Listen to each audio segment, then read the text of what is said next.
Barishal Sher-e-Bangla medical college হাসপাতালে এক শোকাবহ সকাল।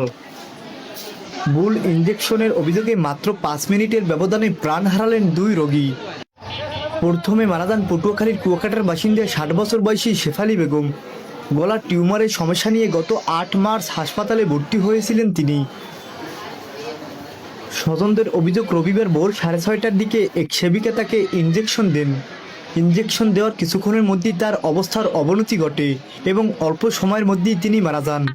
ইঞ্জেকশন দিয়ে আসছে, তো ওনারা ইঞ্জেকশন দেওয়ার সাথে সাথে উনি মারা গেছে। তো নার্স বুঝছে যে উনি মারা গেছে, কিন্তু ওনার গার্জিয়ান বুঝে না। তো উনি যখন অসুস্থ, উনি যখন কথা বলতেছে না, চোখ টোক মেলতেছে না, তখন ওনার গার্জিয়ান ওনাকে জিজ্ঞাসা করছে নার্সকে যে উনি এরকম অসুস্থ হয়ে পড়লো, উনি তো সুস্থ ছিল। আপনারা বেশি বুঝেন, ডাক্তার যে কি ইঞ্জেকশন দিচ্ছেন আপনি? তখন নার্স ওনাকে বলছে যে আপনারা বেশি বুঝেন, ডক্টর যেটা বলছে ওইটাই আমরা দিচ্ছি। ওনার হাত পায়ে তেল মালিশ করেন। তা ওনারা কান্নাকাটি করতেছে, তেল মালিশ করতেছে। ওনাদের সাথে ঝগড়া করে আইসে এই রুগীর কাছে আসছে, এই রুগীরে ইঞ্জেকশন দিচ্ছে 3টা। ওনার ওই নার্স বলছে একটা দিচ্ছে রোলার, একটা দিচ্ছে গ্যাস্ট্রিকের, আর একটা ওনাদের টিনাসিল। এই 3টে ইঞ্জেকশন দিচ্ছে। ইঞ্জেকশন দেওয়া শেষ, আমি ওনার সামনে দাঁড়ানো।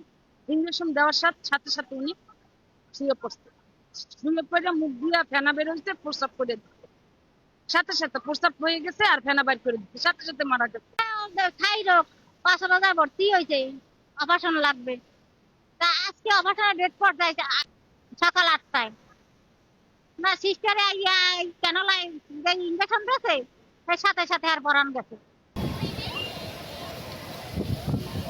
শেফালী বেগমের মৃত্যুর মাত্র কয়েক মিনিট পর ঘটে আরেকটি মর্মান্তিক ঘটনা।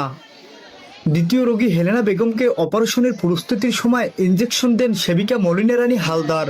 সকাল 7:45টার দিকে ইঞ্জেকশন দেওয়ার পরপরই তার অবস্থার অবনতি ঘটে এবং কিছুক্ষণের মধ্যেই তারও মৃত্যু হয়। স্বজনদের অভিযোগ, দুই ক্ষেত্রেই মাংসে দেওয়ার কথা থাকা ইঞ্জেকশন ভুল করে শিরায় দেওয়া হয়েছে, আর সেই ভুলেই কয়েক মিনিটের ব্যবধানে নিভে গেছে দুইটি প্রাণ। বিষয় হয়েছে যে উনি আমার ভাবি, আমার চাচা ভাইয়ের বড় মেজো বউ আর কি।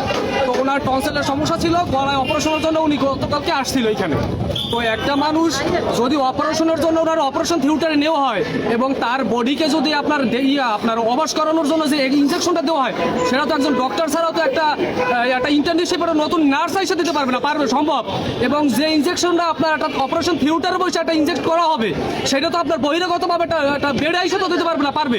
এবং একটা অপারেশন যখন করা হবে তখন তো তার শরীরে অবশ করা হবে, তার আগে তো না। একটা মানুষ মরার আগে যদি তার